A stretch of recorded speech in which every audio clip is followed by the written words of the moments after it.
शुरू करें। नमस्कार दोस्तों, कल हमने आप लोगों के माध्यम से सब लोगों को ये बताया किस तरीके से भारतीय जनता पार्टी ने चोरी छिपे इलेक्टोरल बॉन्ड के पर्दे के पीछे छिपके जो सबसे बड़ा तथाकथित एक्साइज के मामले में जो सबसे बड़ा किंगपिन बताया जा रहा था, जिसको आरोपी बनाया था, उन शरद चंद्र रेड्डी से लगभग 60 करोड़ रुपए का चंदा इलेक्टोरल बॉन्ड के पर्दे के पीछे छिपके भारतीय जनता पार्टी ने लिया। यह आरोप नहीं है, यह तथ्य है। कुछ लोगों ने कल कहा कि भारतीय जनता पार्टी का आरोप, मैं करेक्ट करना चाहूंगा, भारतीय जनता पार्टी के खिलाफ यह आरोप नहीं है हमारा, आम आदमी पार्टी का। हमने प्रूफ दिखाया है, एविडेंस दिखाया है। यह बात इलेक्शन कमीशन ऑफ इंडिया की वेबसाइट पे स्थापित कर रही है कि प्रमुख आरोपी शरद चंद्र रेड्डी, जिनको किंगपिन बताया गया एक्साइज मामले का, उनको अरेस्ट करने के बाद भारतीय जनता पार्टी ने 55 करोड़ रुपए का चंदा लिया है। कमाल की बात यह है, भारतीय जनता पार्टी इस पे चुप है। जो साथ प्रेस कॉन्फ्रेंसेस दिन में करते हैं इनके बड़े बड़े नेता और मंत्री, वो इस चीज पे बिल्कुल चुप है। कल अनुराग ठाकुर नहीं बोल रहे, स्मृति ईरानी इस पे नहीं बोल रही हैं, मनोज तिवारी इस पे चुप हैं, बीजेपी के वीरेंद्र सचदेवा इस पे चुप हैं। हर आदमी के मुंह में दही जम गई है कि ये क्या हुआ, ये बात कैसे खुल गई। अखबारों में भी आज छपा हुआ है, इलेक्टोरल बॉन्ड में भारतीय जनता पार्टी को एक्साइज मामले के प्रमुख आरोपी से 55 करोड़ रुपए का चंदा, उनके आरोपी बनने के बाद, जब यह बात ईडी और केंद्र सरकार ने खुद कही है कि ये पीएमएलए के आरोपी हैं, यानी कि इन्होंने मनी लॉन्ड्रिंग की है, यानी कि रोज भारतीय जनता पार्टी के प्रवक्ता जिसके नाम को रोज बता रहे हैं कि शरद चंद्र रेड्डी ने 100 करोड़ रुपए मनी लॉन्ड्रिंग द्वारा आम आदमी पार्टी को दिए, जिसका नाम वो खुद रोज गुणगान कर रहे हैं, उसी आदमी से इन्होंने 55 करोड़ रुपए उनका गुणगान करने के बाद ले लिए। और भारतीय जनता पार्टी इस पे चुप है।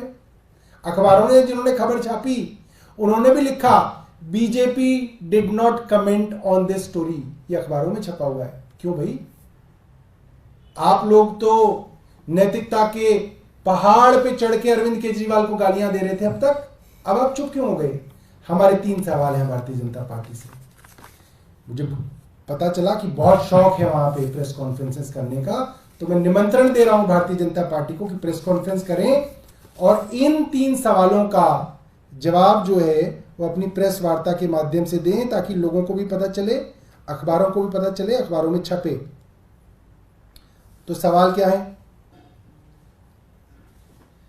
भाजपा शरद चंद्र रेड्डी को कैसे जानती है, ये रिश्ता क्या कहलाता है।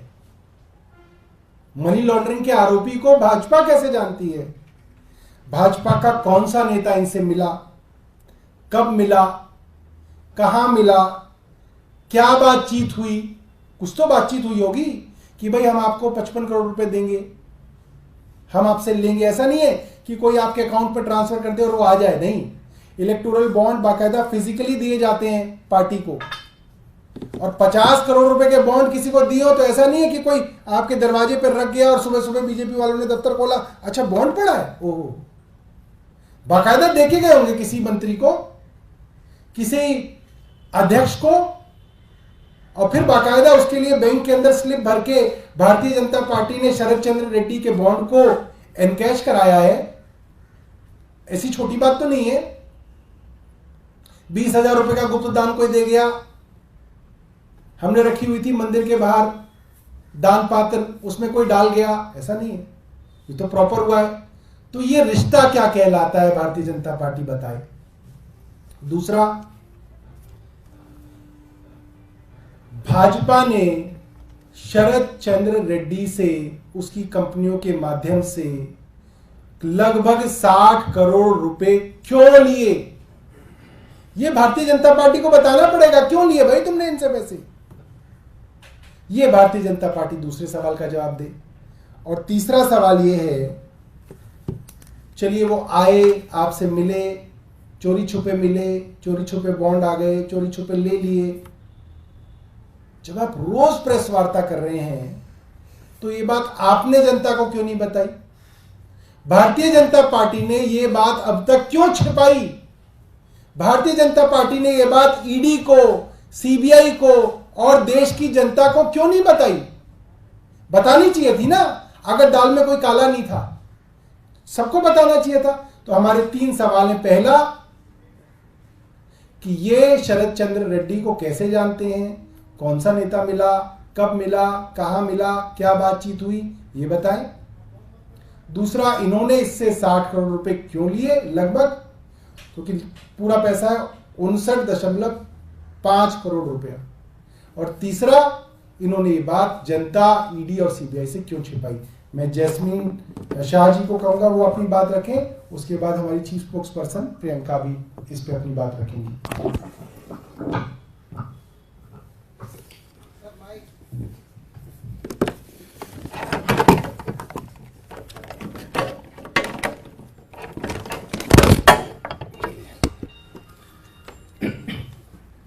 मित्रों, जब से आम आदमी पार्टी ने कल देश के सामने एक इतना बड़ा खुलासा किया कि कैसे पर्दे के पीछे भाजपा ने दिल्ली के कथित शराब घोटाले के किंगपिन कहने वाले शरद चंद्र रेड्डी के साथ साठगांठ करी और आधिकारिक तौर पे, चोरी छिपे भी नहीं, आधिकारिक तौर पे अपने बैंक अकाउंट में 60 करोड़ रुपए जमा करवाए। जब से ये खुलासा आम आदमी पार्टी ने किया है, बीजेपी की तरफ से पूरी तरह से चुप्पी है।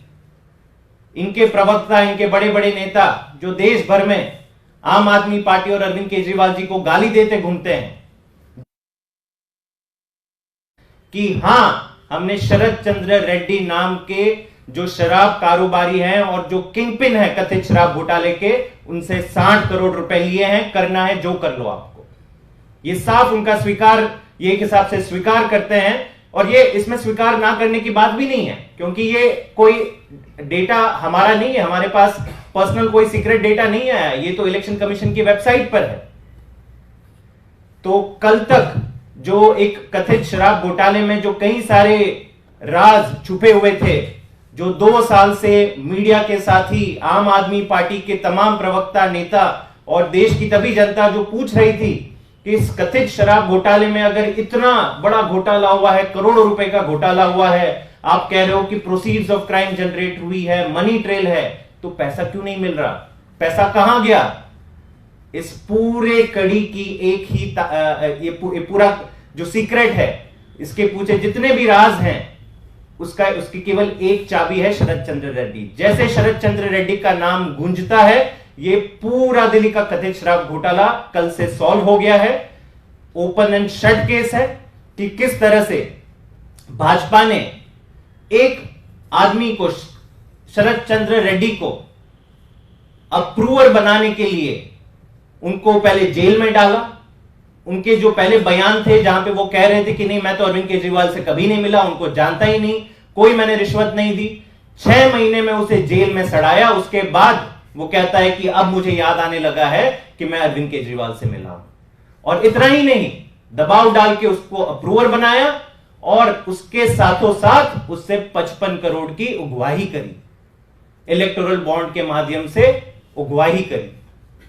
तो आज जो 3 सवाल हम भाजपा के समक्ष रख रहे हैं, जो सौरभ भारद्वाज जी ने कहा है कि ये 3 सवाल का उत्तर दे भाजपा। हो सकता है कि भाजपा के नेता बहुत व्यस्त हैं, बहुत बड़ी पार्टी है, हम तो छोटी पार्टी है, हमारे सवाल शायद उन तक ना पहुंचे। तो ये जो 3 सवाल आज आम आदमी पार्टी एक चिट्ठी के माध्यम से भाजपा के प्रेसिडेंट जेपी नड्डा जी को पहुंचाएगी और इस चिट्ठी में हम ये तमाम चीजें जो आज हमने इस प्रेस वार्ता के माध्यम से रखी हैं, हम आग्रह करेंगे जेपी नड्डा जी से कि अगर दाल में कुछ काला नहीं है तो ये सारी चीज सार्वजनिक करें। नंबर 1, शरद चंद्र रेड्डी से भाजपा का रिश्ता क्या कहलाता है? कैसे जानते हो आप शरद चंद्र रेड्डी को? कोई आके आपको इतने रुपए दे जाता है तो कोई ना कोई नेता उनसे मिला होगा। कब मिला, क्यों मिला? कॉल रिकॉर्डिंग दीजिए, कॉल के रिकॉर्ड्स दीजिए। दूसरा, आपने 60 करोड़ रुपए लिए हैं शरद चंद्र रेड्डी से और उसमें से 55 करोड़ रुपए आपने तब लिए हैं जब उसको ईडी ने चार्जशीट में इस पूरे शराब घोटाले का किंगपिन घोषित किया।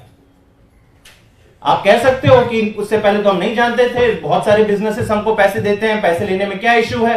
लेकिन जब आपकी ईडी चार्जशीट में कहती है कि ये मुख्य किंगपिन है, पूरी साउथ लॉबी को इकट्ठा करने वाला शरद चंद्र रेड्डी है, और उसके बयान पे आप आम आदमी पार्टी के नेताओं को घेरना चाह रहे हो और पीछे पीछे आप उससे 55 करोड़ रुपए ले रहे हो,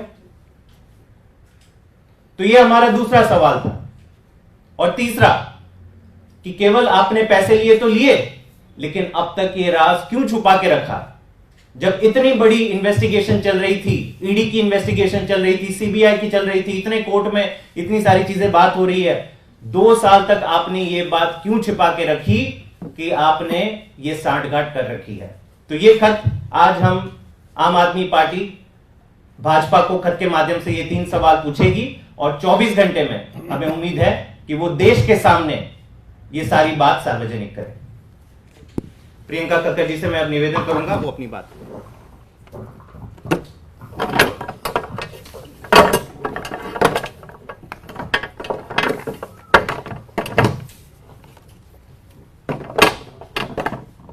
साथियों, जैसा कि आप जानते हैं कि दिल्ली में आम आदमी पार्टी की सरकार ने एक नई आबकारी नीति निकाली थी, जो आबकारी नीति जुलाई 2022 से लेकर नवंबर 2022 तक ऑपरेशन में थी। सॉरी, नवंबर 2021 से जुलाई 2022 तक ऑपरेशन में थी। शरद चंद्र रेड्डी ये वो व्यक्ति थे जिन्होंने इस नई पॉलिसी के तहत आवेदन किया था और उनको दिल्ली में 5 जोन में लाइसेंस भी ग्रांट हुआ था। 9 नवंबर को तथाकथित शराब घोटाले के मामले में ईडी शरद चंद्र रेड्डी के घर पहुंचती है पूछताछ करने के लिए 9 नवंबर 2022 को, और 10 नवंबर 2022 को अगले ही दिन पी शरद चंद्र रेड्डी को अरेस्ट कर लिया जाता है। जेल से निकालने के लिए भाजपा की ईडी शरद चंद्र रेड्डी के आगे 2 कंडीशन रखती है। पहली कि 60 करोड़ की रिश्वत चाहिए, और दूसरी कि अरविंद केजरीवाल जी के खिलाफ एक झूठा बयान चाहिए। शरद चंद्र रेड्डी अरविंद केजरीवाल जी के खिलाफ झूठा बयान देने से साफ इनकार कर देते हैं और कोर्ट का दरवाजा खटखटाते हैं। कोर्ट जाके वो बताते हैं कि कैसे भाजपा की ईडी लगातार उनको प्रताड़ित कर रही है, झूठा बयान देने के लिए फोर्स कर रही है, यहां तक कि मारपीट भी कर रही है। पर उस टाइम तक क्योंकि पीएमएलए की संगीन धाराएं उन पर लग चुकी थी, उनकी बेल एप्लीकेशन खारिज हो जाती है। 8 महीने के बाद लगभग बहुत प्रताड़ना के बाद जेल के अंदर शरद चंद्र रेड्डी सरकारी गवाह बनने को तैयार हो जाते हैं और अरविंद केजरीवाल जी के खिलाफ एक झूठा बयान भी दे देते हैं, जिस बयान के आधार पर बीती 22 मार्च को इन्फोर्समेंट डायरेक्टोरेट को अरविंद केजरीवाल जी की कस्टडी मिली। अब इसी ड्यूरेशन में जैसा हम जानते हैं बीते हफ्ते लगातार सुप्रीम कोर्ट की फटकार के बाद इलेक्टोरल बॉन्ड्स का डाटा सार्वजनिक किया जाता है। ये डाटा सार्वजनिक करना आसान नहीं था। आपको ध्यान होगा कैसे महंगे महंगे वकीलों को हायर किया गया कि किसी भी तरह एसबीआई बच जाए इस डाटा को सार्वजनिक करने से। बहुत लोगों की कड़ी परिश्रम लगा, बहुत सिविल सोसाइटीज का पार्टिसिपेशन हुआ और सुप्रीम कोर्ट ने एक बहुत फोरसाइटेडनेस दिखाते हुए बहुत कड़ा रुख अपनाया और इस डाटा को सार्वजनिक कराया। 22 मार्च की शाम को जब अरविंद केजरीवाल जी को ईडी कस्टडी ग्रांट हो जाती है शरद चंद्र रेड्डी के झूठे बयान पर, तो पता चलता है कि इलेक्टोरल बॉन्ड्स के माध्यम से जो नई जानकारी आती है, पता चलता है कि 22 मार्च की शाम को कि शरद चंद्र रेड्डी ने अपनी गिरफ्तारी 10 नवंबर 2022 को अपनी गिरफ्तारी के 5 दिन बाद ही रिश्वत देना शुरू किया और पहली किस्त 5 दिन बाद गई अरेस्ट है। अभी जो हमारे मंत्री सौरभ भारद्वाज जी ने सवाल किए, ये सवाल और भी बहुत जरूरी हो जाते हैं, क्योंकि अगर आज शाम तक भाजपा इसकी जानकारी नहीं दे पाती, इन सवालों का जवाब नहीं दे पाती, तो साफ है कि भाजपा रिश्वतखोरी में रंगे हाथों पकड़ी गई है, इसमें कोई डाउट नहीं है। और इसलिए आम आदमी पार्टी ये मांग करती है, क्योंकि भाजपा रिश्वतखोरी में पकड़ी गई है, कि प्रधानमंत्री मोदी इस्तीफा दें।